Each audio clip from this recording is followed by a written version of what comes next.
Hello friends, నేను మీ Ahmed Pasha. Welcome to the media report. 2020లో మన భారతదేశంలో 1,23,000 మంది మహిళలకి ఒక వ్యాధి సోకింది. అందులో 77,000 మంది మహిళలు ఆ వ్యాధితో చచ్చిపోయారు. కాకపోతే విషయం ఏంటంటే అందులో చాలామంది మహిళలకి అసలు ఆ వ్యాధి అంటే ఏంటో తెలియదు. ఆ వ్యాధి వచ్చేసి సర్వైకల్ క్యాన్సర్. దరిద్రం ఏంటంటే మనలో చాలామందికి కూడా ఆ వ్యాధి అంటే ఏంటో తెలియదు. ఆ వ్యాధి గురించి తెలుసుకోవడానికి ఈరోజు మనం హైదరాబాద్ అత్తాపూర్లోని జోయి హాస్పిటల్కి వచ్చినాం. ఈరోజు మనతో పాటు డాక్టర్ నాజియా ఖానం గారు, సీనియర్ గైనకాలజిస్ట్ ఉన్నారు. మేడంని అడిగి ఆ వ్యాధి గురించి తెలుసుకుందాం. Hello doctor, welcome to the media report. Hello, thank you. నా ఫస్ట్ క్వశ్చన్ వచ్చేసి అసలు సర్వైకల్ క్యాన్సర్ అంటే ఏంటి, కొంచెం డీటెయిల్గా చెప్పండి మేడం. సర్వైకల్ క్యాన్సర్ అంటే గర్భాశయ ముఖద్వారం, అంటే ముఖద్వారాన్ని సర్విక్స్ అంటాము. ముఖద్వార క్యాన్సర్. ఇది ఇండియన్ విమెన్స్ లో, ఇండియన్ ఆడవాళ్ళలో సెకండ్ మోస్ట్ కామన్ క్యాన్సర్. దీన్ని మనం అంటే ముందే పసిగట్టొచ్చు, క్యాన్సర్ కి వెళ్ళక ముందే. దీన్ని వ్యాక్సినేషన్ వల్ల ప్రివెంట్ కూడా చేయొచ్చు. కానీ మనకు అవగాహన లేకపోవడం వల్ల మన ఇండియన్ విమెన్స్, ఇండియన్ ఆడవాళ్ళు దీని బారిన పడి ప్రాణాలు కూడా కోల్పోతున్నారు. ఈ సర్వైకల్ క్యాన్సర్ ఎలా సోకుతుంది? సర్వైకల్ క్యాన్సర్ అనేది రావడానికి ముఖ్య కారణం హ్యూమన్ పాపిల్లోమా వైరస్ అనే వైరల్ ఇన్ఫెక్షన్. ఇది నార్మల్లీ సెక్షువల్లీ ట్రాన్స్మిటెడ్ డిసీజ్. అంటే దీంట్లో చాలా సబ్ టైప్స్ ఉంటాయి, చాలా రకాలు ఉంటాయి. Human papilloma virus sub type 16 and 18 ఇది most common cause cervical cancer రావడానికి. అంటే చాలా మందికి ఇన్ఫెక్షన్ అనేది వస్తుంది, కానీ వాళ్ళ ఇమ్యూనిటీ బాగుండడం వల్ల అది తగ్గిపోతుంది. కొంతమందికి ఇది పర్సిస్టెంట్ గా అలానే ఉండిపోయి అవి సర్వైకల్ సెల్స్ అబ్నార్మల్ గ్రోత్ కావడానికి కారణమై క్యాన్సర్ గా మారుతుంది. సో దీన్ని మనం ముందే పసిగట్టొచ్చు. నేను చెప్పినట్టు దీన్ని ప్రివెంట్ కూడా చేయొచ్చు. వ్యాక్సినేషన్స్ ఉన్నాయి, కానీ మనకు ఆ అవేర్నెస్ అనేది, అవగాహన అనేది ఇండియన్ పబ్లిక్ లో లేదు. ఓకే, దీని సర్వైకల్ క్యాన్సర్ యొక్క సిమ్టమ్స్ ఏంటి? సర్వైకల్ క్యాన్సర్ సిమ్టమ్స్ అంటే ఎక్సెసివ్ గా రక్తస్రావణ వెళ్ళడం, నెలసరికి ఎక్సెసివ్ బ్లీడింగ్ అవ్వడం, ఇంటర్ కోర్స్ తర్వాత బ్లీడింగ్ అవ్వడం, పీరియడ్స్ మధ్యలోనే బ్లీడింగ్, ఇంటర్ మెన్స్ట్రువల్ బ్లీడింగ్ అంటారు. నెలసరి మధ్యలోనే బ్లీడింగ్ లాగా కొంచెం స్పాటింగ్ లాగా అవ్వడం, డిశ్చార్జ్ అంటే తెల్లబట్ట ఎక్కువగా అవ్వడం, తెల్లబట్టతో పాటు వాసన రావడం, సివియర్ గా బ్యాక్ పెయిన్, పెల్విక్ పెయిన్, ఇవన్నీ దీని సిమ్టమ్స్ ఉంటాయి. ఓకే, దీని డయాగ్నోస్టిక్స్ ఏంటి మేడం? అంటే ఎట్లా కనుక్కోవాలి, ఏ టెస్ట్లు చేయించాలి, ఎట్లా? సర్వైకల్ క్యాన్సర్ నేను చెప్పినట్టు అంటే ప్రీ క్యాన్సర్ స్టేజ్ నుంచి అది క్యాన్సర్ గా మారడానికి 5 నుంచి 10 సంవత్సరాలు పడుతుంది. ఆ ప్రీ క్యాన్సర్ స్టేజ్ ని మనం అంటే కనుక్కుంటే, కనుక్కొని దాన్ని ట్రీట్ చేస్తే మనం క్యాన్సర్ రాకుండా ప్రివెంట్ చేయొచ్చు. అంటే సర్వైకల్ క్యాన్సర్ ని మనం ప్రివెంటబుల్ క్యాన్సర్ లాగా చెప్పొచ్చు. ఆ స్క్రీనింగ్ టెస్ట్లు అనేవి చాలా సింపుల్ టెస్ట్లు. యాక్చువల్లీ మనకు WHO గైడ్ లైన్స్ ఉన్నాయి. అంటే 25 years దాటాక ప్రతి ఆడవాళ్ళు 5 సంవత్సరాలకు ఒకసారి ఆ టెస్ట్లు చేయించుకోవాలి. ఆ టెస్ట్లు ఏమంటే స్క్రీనింగ్ టెస్ట్లు పాప్స్మియర్ అంటాము. ఈ human papilloma virus DNA plus ఆ పాప్స్మియర్ టెస్టింగ్ రెండు కలిపి 5 సంవత్సరాలకు చేసుకుంటే దాన్ని మనం క్యాన్సర్కి వెళ్ళక ముందే పసిగట్టుకొని క్యాన్సర్కి వెళ్ళక ముందే దాన్ని నివారించవచ్చు, ట్రీట్ చేయొచ్చు. సో 25 to 64 years వరకు ఎవ్రీ విమెన్ ఈ స్క్రీనింగ్ టెస్ట్ ప్రతి 5 సంవత్సరాలకి చేయించుకోవాలి. ఆ స్క్రీనింగ్ టెస్ట్ రిపోర్ట్స్ ని బట్టి వాళ్ళకి ఫర్దర్ ట్రీట్మెంట్ అవసరమా లేదు, స్క్రీనింగ్ టెస్ట్ నెగిటివ్ ఉంటే జస్ట్ ఆ స్క్రీనింగ్ ఎవ్రీ 5 years కి చేయించుకోవడమా అనేది వాళ్ళ గైనకాలజిస్ట్ వాళ్ళకి చెప్తారు. ఈ సర్వైకల్ క్యాన్సర్ అనేది ఎవరికి సోకే ఛాన్సెస్ ఎక్కువగా ఉంటుంది? సర్వైకల్ క్యాన్సర్ అనేది నేను చెప్పినట్టు వైరస్ వల్ల వస్తుంది. సో ఎవరైతే అంటే sexually active very early age లో ఎంగేజ్ అవుతారో, ఎవరికైతే మల్టిపుల్ పార్ట్నర్స్ ఉంటారో, ఎవరికైతే కొన్ని మెడికల్ ఇష్యూస్ వల్ల వాళ్ళ ఇమ్యూనిటీ అనేది తగ్గిపోతుంది, లైక్ HIV అలాంటి ఇన్ఫెక్షన్ వల్ల, స్మోకింగ్ అలవాటు ఉన్న వాళ్ళకి, తొందరగా పెళ్ళై తొందరగా కన్సీవ్ అయి తొందరగా ప్రెగ్నెంట్ అయిన వాళ్ళకి ఈ ఛాన్సెస్ సర్వైకల్ క్యాన్సర్ వచ్చే ఛాన్సెస్ అనేవి ఎక్కువ ఉంటాయండి. ఓకే ఓకే మేడం, ఇది హెచ్పివి వైరస్ ఎస్టిడి అని చెప్తున్నారు మీరు. అయితే ఈ హెచ్పివి వైరస్ ఏ మేల్లో అయితే ఉంటుందో ఆ మేల్ కూడా ఏదైనా ఇష్యూ ఉంటుందా, మెడికల్ ఇష్యూ? వాళ్ళకి అంటే ఇమ్యూనిటీ బాగుండడం వల్ల వాళ్ళకి సిమ్టమ్స్ అంతా ఉండకపోవచ్చు, కానీ వాళ్ళ ద్వారా ఆడవాళ్ళకి ఈ క్యాన్సర్ చేరి వాళ్ళలో సర్వైకల్ క్యాన్సర్ రావచ్చు.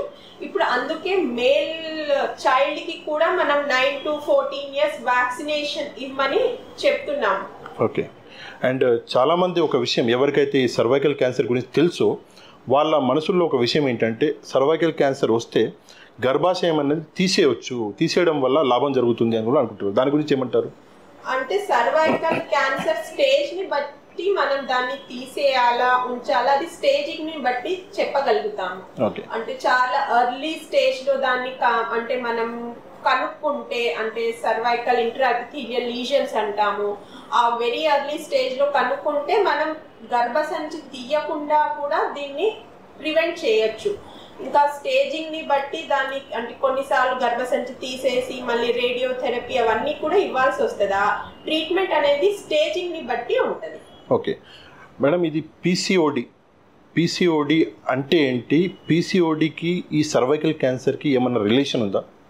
పీసీఓడి అంటే పాలిసిస్టిక్ ఓవేరియన్ డిసీజ్. ఇది మెటబాలిక్ సిండ్రోమ్. దీనికి మోస్ట్ కామన్ రీజన్ ఈ మధ్యలో ఇది పెరగడానికి మన లైఫ్ స్టైల్, అంటే sedentary life style, unhealthy food, junk food and lack of exercise అనొచ్చు, ప్రాపర్గా స్లీప్ ప్యాటర్న్ మారిపోవడం, ఇవన్నీ ఉన్నాయి. దీనికి సర్వైకల్ క్యాన్సర్కి అయితే రిలేషన్ లేదు. Okay okay. అండ్ ఈ హెచ్పివి మన వ్యాక్సిన్ గురించి కొంచెం డీటెయిల్గా చెప్పండి. నేను చెప్పినట్టు HPV virus is the common cause. అంటే సర్వైకల్ క్యాన్సర్ రావడానికి main reason HPV virus. So దాన్ని ప్రివెంట్ చేస్తే మనం ఈ ఇన్ఫెక్షన్ ని ప్రివెంట్ చేయొచ్చు. సో వ్యాక్సినేషన్, హెచ్పివి వ్యాక్సిన్స్ ఉన్నాయి, 2 రకాలు ఉన్నాయండి. ఒకటి బైవాలెంట్ వ్యాక్సిన్, ఒకటి క్వాడ్రివాలెంట్. అంటే ఒక దాంట్లో 2 సబ్ టైప్స్, ఒక దాంట్లో 4 సబ్ టైప్స్. 2 సబ్ టైప్స్ ని సర్వరిక్స్ అంటాం, 4 సబ్ టైప్స్ గాడాసిల్ అంటాము. ఇప్పుడు ఉన్న గైడ్ లైన్స్ ని బట్టి 9 to 14 years వాళ్ళకి ఈ వ్యాక్సిన్ 2 doses లో, అంటే 0 అంటే ఇప్పుడు ఇచ్చినాక మళ్ళీ ఇంకొక 6 months కి ఇంకొక డోస్ ఇస్తే సరిపోతుంది. Above 15 years, 15 to 45 years 3 doses ఉంటాయి. బైవాలెంట్ వ్యాక్సిన్ కి 0, 1, 6 అంటే ఇచ్చాక మళ్ళీ 1 month ఒకటి, 6 months ఒకటి, 3 doses ఉంటాయి. క్వాడ్రివాలెంట్ వ్యాక్సిన్ కి కూడా 3 doses ఉంటాయి. అవి 0 to 6 months లో తీసుకోవాలి. ఈ వ్యాక్సిన్ తో పాటు అంటే 45 years వరకు మనం తీసుకోవచ్చు, కానీ best part is before starting engaging in sexual activity తీసుకుంటే దీని ఎఫెక్టివ్నెస్ ఎక్కువ ఉంటుంది. తర్వాత కూడా ఎఫెక్టివ్నెస్ ఎక్కువ ఉంటుంది, కానీ దాని ఎఫెక్టివ్నెస్ కన్నా అప్పుడు మనకు స్క్రీనింగ్ అంటే ఇంపార్టెంట్. అంటే యాక్చువల్లీ సెక్షువల్ యాక్టివిటీలో ఎంగేజ్ అయిన వాళ్ళు ఈ వ్యాక్సిన్ తీసుకున్నా కూడా స్క్రీనింగ్ అనేది మర్చిపోకుండా చేయించుకోవాలి. ఓకే, ఇప్పుడు లైక్ మీరు ఇందాక చెప్పినట్లు అబౌట్ 20-25 years ఉన్న వాళ్ళు ఖచ్చితంగా డాక్టర్ కన్సల్టేషన్ తోటే వ్యాక్సిన్ తీసుకోవాలని కూడా చెప్తున్నారు. దాని గురించి ఏమంటారు? అంటే చిన్నపిల్లలు బిలో 20 ఉంటే వితౌట్ డాక్టర్ కన్సల్టేషన్ తీసుకోవచ్చా? బెటర్ టు అంటే వాళ్ళకి వేరే మెడికల్ ఇష్యూస్ అవన్నీ చూసుకొని డాక్టర్ కన్సల్టేషన్ లోనే తీసుకుంటే బెటర్. ప్లస్ బిలో 20 అంటే అబౌట్ 20 years వాళ్ళకి ఆల్రెడీ ఇన్ఫెక్షన్ ఉందా, ఆల్రెడీ వాళ్ళు సెక్షువల్లీ యాక్టివ్, అవన్నీ చూసుకొని తీసుకుంటే బెటర్ అండి. ఓకే, మనకి ఇందాక మీరు చెప్పిన సిమ్టమ్స్ ఏవైతే ఉన్నాయో, ఒకవేళ పేషెంట్కి ఆ సిమ్టమ్స్ ఉన్నాయి, అట్లాంటప్పుడు మనం డైరెక్ట్గా గైనకాలజిస్ట్ని కన్సల్ట్ అవ్వాలా? గైనకాలజిస్ట్ ని కన్సల్ట్ అయితే వాళ్ళు లోకల్ ఎగ్జామినేషన్ చేసి వాళ్ళకి ఏం ఇన్ఫెక్షన్ ఉంది చూసి, నేను చెప్పినట్టు ఈ Pap smear cytology, HPV DNA testing చేసి ఆ ఇన్ఫెక్షన్ని ట్రీట్ చేస్తారు. ఆ సైటాలజీని బట్టి వీళ్ళకి క్యాన్సర్ వచ్చే రిస్క్ ఉందా లేదా అనేది కనుక్కొని దాన్ని బట్టి ఏమైనా రిస్క్ ఉంటే ముందే అది క్యాన్సర్కి వెళ్ళకుండా ప్రివెంట్ చేయడానికి ట్రీట్మెంట్ ఇస్తారు. ఓకే, ఇప్పుడు గవర్నమెంట్ కూడా ఒక యాక్టివిటీ మొన్న బడ్జెట్లో 9 to 14 years ఆడపిల్లలకి వ్యాక్సినేషన్ కోసం సపరేట్గా బడ్జెట్ అనేది పెట్టారు. ఇది ఇంత పెద్ద డిజీజ్ అని చెప్పేసి ఇప్పుడు గవర్నమెంట్ కూడా రికగ్నైజ్ అనేది చేస్తుంది. కాకపోతే మన దగ్గర ప్రజలకి అంటే జనాలకి అంత అవేర్నెస్ అనేది దీని గురించి లేదు. అయితే యాజ్ ఏ లైక్ మన దగ్గర ఉన్న బాడీస్ ఏవైతే ఉన్నాయి గవర్నమెంట్ బాడీస్ వాళ్ళు ఏమన్నా చేస్తున్నారా మేడం ఏమన్నా యాక్టివిటీస్? చాలా ఉన్నాయండి. యాక్చువల్లీ ఆశా వర్కర్ వాళ్ళకి కూడా వాళ్ళు ట్రైనింగ్ ఇస్తున్నారు. ఈ అంటే స్క్రీనింగ్ గురించి, మెయిన్గా వ్యాక్సినేషన్ గురించి. ఎక్కడైతే సెటప్స్ లేవో అక్కడ వేరే స్క్రీనింగ్ ప్రోగ్రామ్స్ ఉన్నాయి. అంటే ప్యాప్స్మేర్ అవి చేయలేని వాళ్ళు visually inspection with acetic acid VI అని కొన్ని ఉన్నాయి స్క్రీనింగ్ ప్రోగ్రామ్స్. అవన్నిటి వల్ల అక్కడ ఊర్లలో ఉన్న ఆడవాళ్ళని ముందే క్యాన్సర్ ఏమైనా ప్రీ ఇన్వేజివ్ లేషన్స్ ఏమైనా ఉన్నాయి వాళ్ళని డిటెక్ట్ చేసి వాళ్ళని రెఫర్ చేస్తే మనం వాళ్ళకి రాకుండా చూడొచ్చు. చాలా ప్రోగ్రామ్స్ ఉన్నాయి కానీ అవి అంత పబ్లిక్ వరకు వెళ్ళట్లేదు. ఫర్ ఎగ్జాంపుల్ పేషెంట్కి క్యాన్సర్ డిటెక్ట్ అయిపోయింది అంటే సర్వైకల్ క్యాన్సర్ ఉంది అని చెప్పేసి తెలిపోయింది, అప్పుడు ఏం చేయాలి మేడం?